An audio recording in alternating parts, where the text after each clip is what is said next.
Dear viewers, this video is about the personnel changes and ongoing significant developments in the United States government. The previous Trump administration was firing people like it was raining, but this term is a bit better. After 100 days, finally someone has stepped down. On May 1st, Trump announced the dismissal of National Security Advisor Waltz. Secretary of State Rubio will temporarily take over as National Security Advisor, marking his second term. This is the first major adjustment in the core team, and finally, this person is out. The most precarious position is the National Security Advisor. In the last term, Trump changed 4 National Security Advisors, 1 per year, announced on Truth Social. He has been nominated to serve as the U.S. Ambassador to the United Nations, a position that requires Senate approval.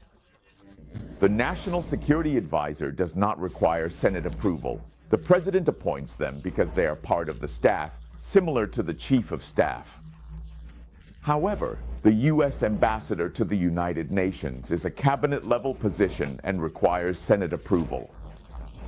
Rubio also serves as the National Security Advisor, the first to do so since Kissinger in 1970. The official serving as Secretary of State and National Security Advisor also holds several positions, including the Director of USAID, all of which he manages. Henry Kissinger, the Director of the National Archives, held both positions from 1973 to 1975, and no one has attempted it since. Some have tried doing it one after the other, first as a security advisor and then as Secretary of State, but Kissinger did both simultaneously. He was the first in 50 years to do so, and he was highly valued. It also seems like the Trump administration really couldn't find talent. Vice President Vance denied that Waltz was dismissed, claiming it was a promotion, which is simply nonsense. Vance is incredibly annoying. Did he wear eyeliner? I believe he really did indeed, because although the UN ambassador is a cabinet-level position, it is far less powerful compared to the National Security Advisor, like comparing hot pot to a spanking. A UN ambassador doesn't have much to do, as the president now leads foreign policy himself. Waltz served for 102 days, which is about 5 times longer than the first National Security Advisor Flynn's term, who also resigned. At that time, Flynn was forced to resign because he hid the fact that he had talked with Russia and didn't disclose it during the congressional hearing. The position of the U.S. Ambassador to the United Nations is still vacant. The original nominee was a congressman, but then he thought, no, he went to do it, which might require a by-election. That person might not win the election, and the Senate majority is very slim, so the nomination was withdrawn. Now, this position is being used to appease him. This position is not to appease him. It's to help Donald Trump save face, showing that he didn't trust the wrong person. He still insists on signaling that issue because he says it's not important, and you can't fire someone over it. Preserving Donald Trump's image is more important. He said that just a few hours before the announcement, it was declared that he would become the UN ambassador, which helps him save face a bit. In March, during the Signalgate, he added Jeffrey Goldberg, the editor-in-chief of The Atlantic, to a chat group discussing strikes against the Houthi forces. Waltz admitted it was his doing and took full responsibility, but said he didn't know Goldberg. Donald Trump mentioned that someone had Goldberg's phone number, so he accidentally let it slip. He said Donald Trump was angry with him not because he used Signal, but because he knew Goldberg and had his phone number. Reports say Waltz was affected by the Signal incident, and he couldn't find the right people to staff positions under the National Security Council. Important positions related to strategic nuclear issues within the National Security Council remain vacant, as they can't attract enough people or find suitable candidates for these crucial roles under the National Security Council. This fool, a well-known figure from the mega faction. Far-right conspiracy theorist and internet personality Loomer posted a message on social media celebrating. This person has a significant influence, and she strongly advocated for the firing of Waltz and his Chinese assistant Huang Jihan, especially claiming that Huang Jihan is a spy sent by China. 31-year-old Loomer stated that the dismissal of Waltz and National Security Advisor Huang Jihan was her own achievement. This Laura Loomer, we talked about her before, demanded the firing of these people, and she claims it was her achievement. She provided a list and could go to the White House to meet Donald Trump. She provided a list, and he monitored these people, who were not loyal to Donald Trump, being traditional Republicans, and urged Donald Trump to fire them. A few weeks ago, Loomer, who called for Waltz to step down, said that more officials should be fired and imprisoned. On April 3rd, Loomer brought documents into the Oval Office, accusing the National Security Council and neoconservatives of collusion, and he made a list. The next day, Donald Trump fired 4 people. How serious is it that Donald Trump listens to these people?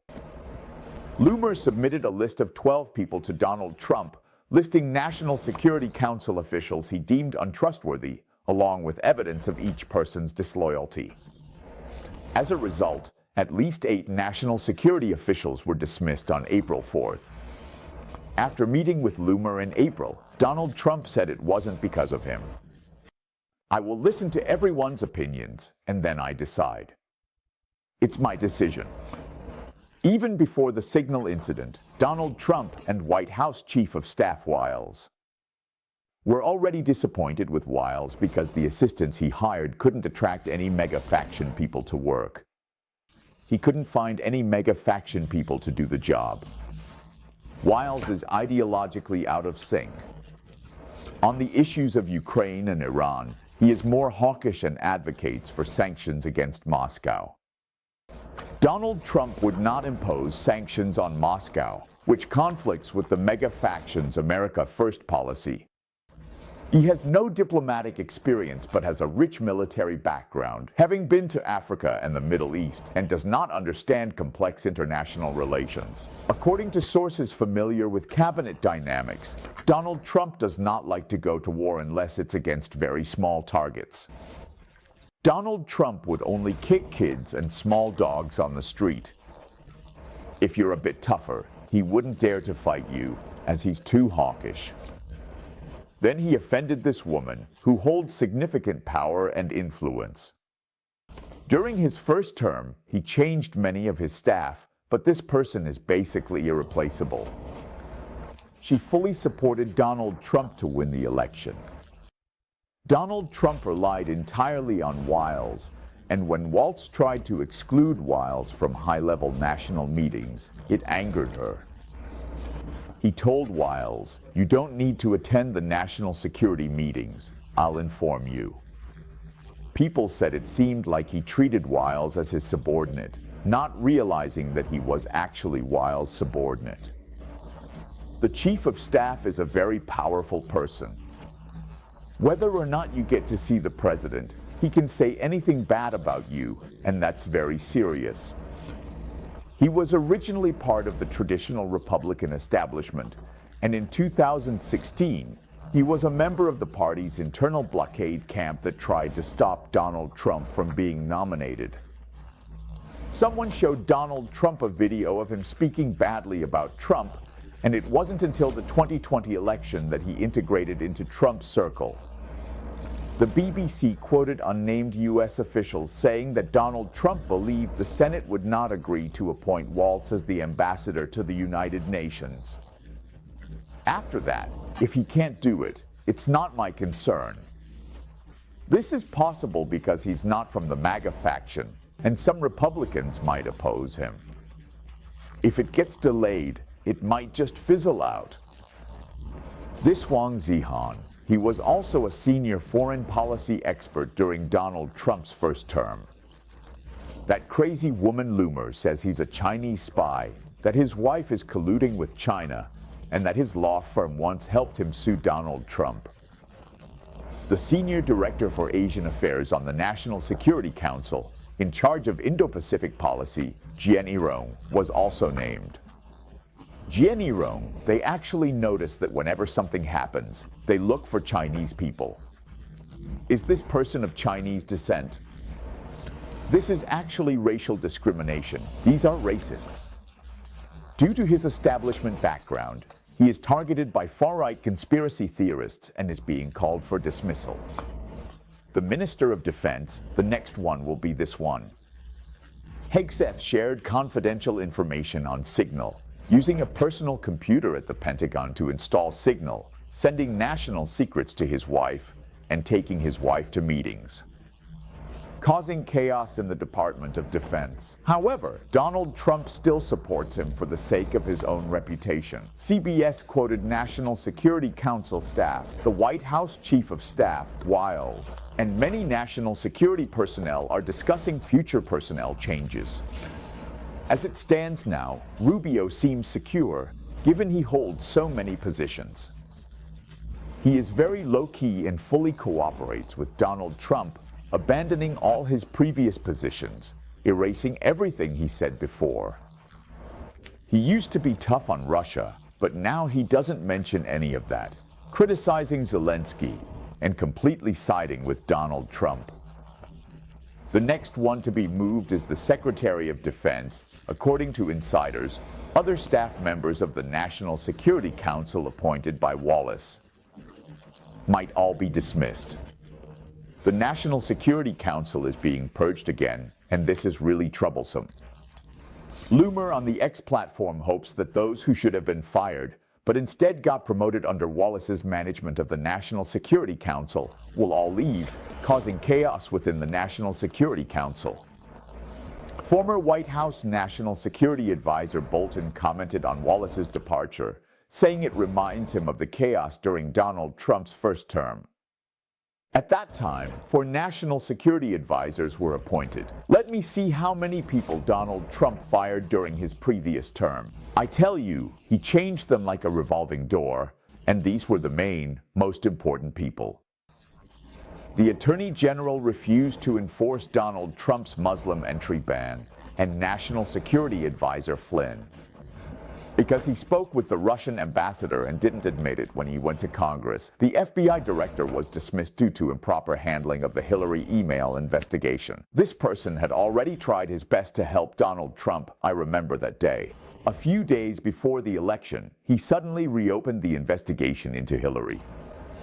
The press secretary and chief of staff, these are important roles. Chief of staff, national security advisor, these top-level people, communications director.